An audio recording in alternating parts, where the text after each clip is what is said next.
এর দিকে কি হচ্ছে 6 এপ্রিল হেফাজতের লং মার্চ এবং আমরা কিছুক্ষণ আগে যে 27টি সংগঠন ঘাতক দালাল নির্মূল কমিটি সহ 27টি হরতাল দিয়েছে শুক্র এবং শনিবার আসছে সবার আসলেই এখন লং মার্চের উপরে আমাদের যে যার যেরকমই রাজনৈতিক অবস্থান থাকুক 6 এপ্রিলের লং মার্চ যে আমাদের রাজনৈতিক জীবনের চালচিত্রকে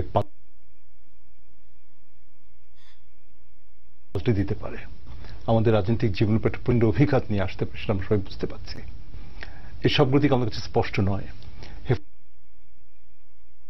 হেফাজতে ইসলামকে যদি সেভাবে লং মার্চ করতে দেওয়া হয় তাহলে এক ধরনের ফল হবে, যদি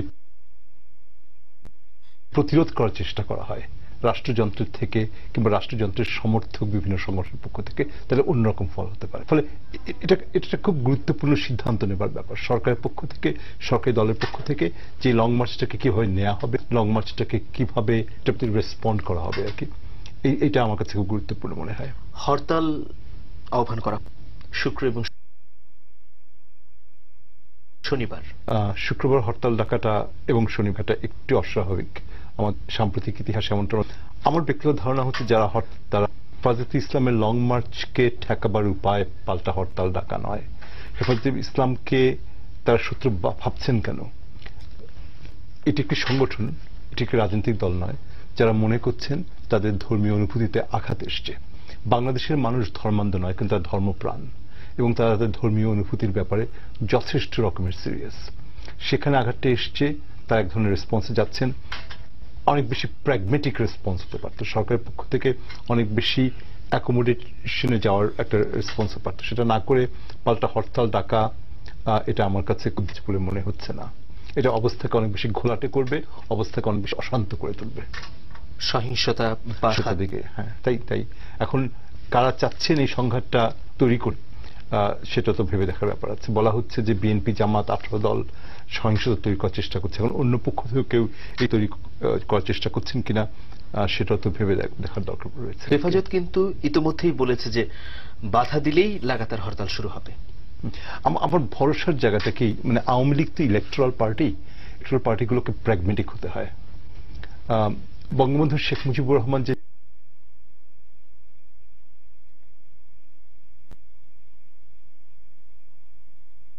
জাতীয় মুক্তি সংগ্রামের নেতা হয়েছেন, বাংলাদেশের জাতীয় মুক্তি সংগ্রামের চরিত্র হয়েছেন, তার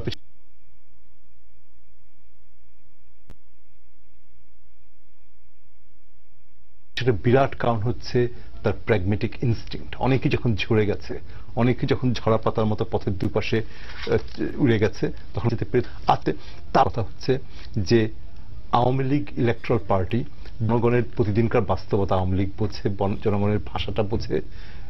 বড় রাজনৈতিক দলগুলোকে যেটা করতে হয়, আওয়ামী লীগ বিএনপিকে ভোটের জন্য যেতে হয়, তাদের ভোট ব্যাংকের কথা ভাবতে হয়। সেখানে আওয়ামী লীগের মতন দল কিছু সংগঠনকে দিয়ে এই হরতালটা যদি ডাকায়, আওয়ামী লীগ ডাকিয়েছে কিনা আমরা জানি না, কিংবা এর পেছনে যদি পরোক্ষভাবে সমর্থন দেয়, সেটা আওয়ামী লীগের রাজনীতির জন্য খুবই ক্ষতিকর হবে বলে আমার ধারণা। অনেক বেশি প্র্যাগমেটিক, আমি আবারও বলছি, অ্যাকোমোডেশন হচ্ছে এখানকার, সেটাই হচ্ছে পথ আর কি। ব্লগাররা গ্রেফতার হচ্ছেন, কিছুক্ষণ আগে গ্রেফতার হয়েছেন বা গতকাল গ্রেফতার হয়েছেন সন্ধ্যায় রাতে ব্লগার আসিফ। তিনি কিন্তু সংগঠক আসিফ মহিউদ্দিন, এর আগেও কয়েকজন গ্রেফতার হয়েছেন। এতদিন আলেম ওলামা যে অভিযোগ করে এসেছেন, সেই অভিযোগের সত্য এখন পাওয়া যাচ্ছে না? আমি যেভাবে দেখি আর কি, এই সমস্যাটা আসলে কত জটিল দিক আছে। মানে হ্যাঁ, একদিকে হচ্ছে যে একটা বাকস্বাধীনতার কথা তো অনেকে বলছেন, হ্যাঁ, কিন্তু ব্যাপারটা কিন্তু শুধুই বাকস্বাধীনতার ব্যাপার নয়। পৃথিবীর কোন দেশেই কর্তৃক সংস্কৃতি কিন্তু অ্যাবসলিউট বাকস্বাধীনতা নেই। আপনি কি চাইলেই আজকে একটা সমাবেশ করতে পারবেন ধর্ষণকে সমর্থন করে?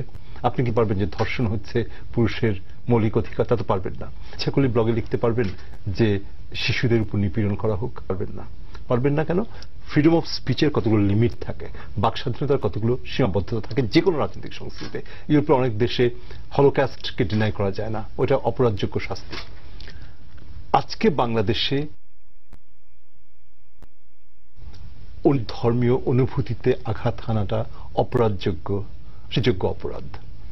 ব্যাপারটা কিন্তু মানে একটা প্লুরালিস্টিক সোসাইটিতে আমি এইটুকু পর্যন্ত যাব যে কারো তো নাস্তিক হওয়ার অধিকার, কিন্তু ব্যাপারটা কিন্তু নাস্তিক হওয়ার অধিকার অনধিকারের ব্যাপার নয়। ব্যাপারটা হচ্ছে আপনি আপনার নাস্তিকতা নিয়ে থাকুন, কিন্তু আপনি কেন দেশের সংখ্যাগরিষ্ঠ মানুষের ধর্মীয় অনুভূতিতে আঘাত আনবেন? কেন দেশের সংখ্যাগরিষ্ঠ ধর্মীয় মানুষের অনুভূতি মানে যে সেক্রেট সিম্বলগুলো আছে, নবীর কথা বলি, কথা বলি, ইসলামিক ঐতিহ্যের কথা বলি, সেখানে আপনি আঘাত আন? এই অধিকারটা আপনাকে কে দিয়েছে? একজন ব্লকেছে বাংলাদেশের প্রতিটি মসজিদকে পাবলিক টয়লেটে রূপান্তরিত করা হোক। না, এটা বাক স্বাধীনতা এটা অ্যালাউ করে না। যেমন করে কেউ যদি দেখে যে বাংলাদেশের প্রতিটি নারী ধর্ষিতা হোক, এটা যেমন বাক স্বাধীনতার দোহাই দিয়ে এটাকে ডিফেন্ড করা যায়, এ ধরনের বক্তব্য বাক স্বাধীনতার দোহাই দিয়ে ডিফেন্ড করা যাবে না। এটা মানুষ, এটা আইনগতভাবে অপরাধ, এটা বাংলাদেশের সাধারণ নৈতিকতার বোধ অপরাধ, এটা বুঝতে হবে। আমি একটু পয়েন্টেড হয়েছি যে গণজাগরণ মঞ্চ কেন এটা ওন করতে গেল। গণজাগরণ মঞ্চের এজেন্ডা তো এ ধরনের অন্যের ধর্মের অনুভূতিতে আঘাত দেয়া ব্লগারদের ডিফেন্ড করে না। আমরা যদি তাদের অন্য এজেন্ডা আছে, এটা ডিফেন্ড করতে আসলো কেন? ডিফেন্ড করতে গিয়ে যেটা করছে যে বাংলাদেশের জনগণের প্রতিদিনকার ঐতিহাসিক, সামাজিক, সাংস্কৃতিক বাস্তবতা থেকে তারা আবার বিচ্ছিন্ন হয়ে যাচ্ছে না। আজকের বাস্তবতা কিন্তু ঢাকায় নাগরিক মধ্যবিত্ত যে মতো করে যে সেকুলারিজমের চর্চা করছে সেটাই কিন্তু বাংলাদেশের একমাত্র বাস্তবতা নয়। বাংলাদেশের সুবিশাল বাস্তবতা আছে যেখানে ধর্মের একটা অবস্থান আছে, বাংলাদেশের সুবিশাল সামাজিক মনস্তত্ত্ব আছে যেখানে ধর্মের জায়গা আছে। সেটার থেকে নিজেকে বিচ্ছিন্ন করার দরকার কি? আমি আবারও বলছি, মানে এটা শুনলে হেফাজতে ইসলামের সমর্থন লোকরা আমার উপর রাগ করবেন। এটা কিন্তু নাস্তিক হওয়ার অধিকারের ব্যাপার নয়। আসিফ মহিউদ্দিন কিংবা যে কারো নাস্তিক হওয়ার অধিকার আছে, কিন্তু তাদের যেটা অধিকার নেই যে বাংলাদেশের সংখ্যাগরিষ্ঠ মানুষের বা যে কোনো ধর্মের মানুষের মন সিক্রেট সিম্বলগুলো, তাদের সিক্রেট প্রতিষ্ঠানগুলো, তাদের নবী, তাদের আল্লাহ, তাদের ধর্মগ্রন্থের উপর আঘাত করে বলার, এইটাকে কোনো বাক স্বাধীনতাকে অ্যালাউ করে না।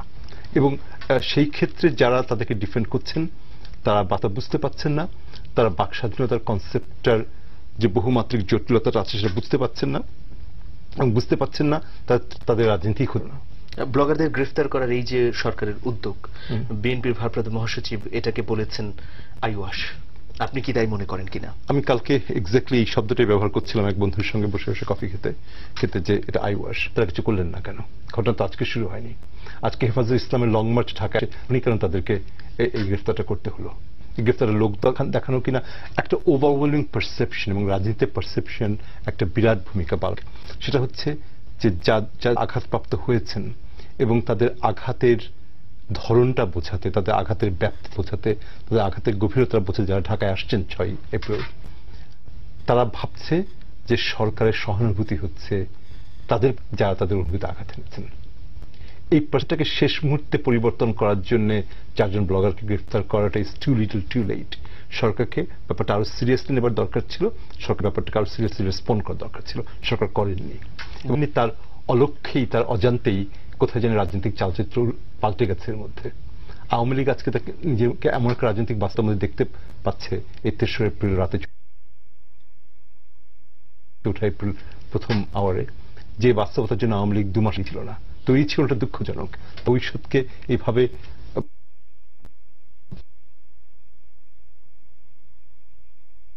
আওয়ামী লীগের পক্ষ থেকেও দাবি উঠেছে গণজাগরণ মঞ্চ ভেঙে দেয়। আমরা ছোট্ট একটা বিরতি নিচ্ছি। নিশ্চয়ই দর্শক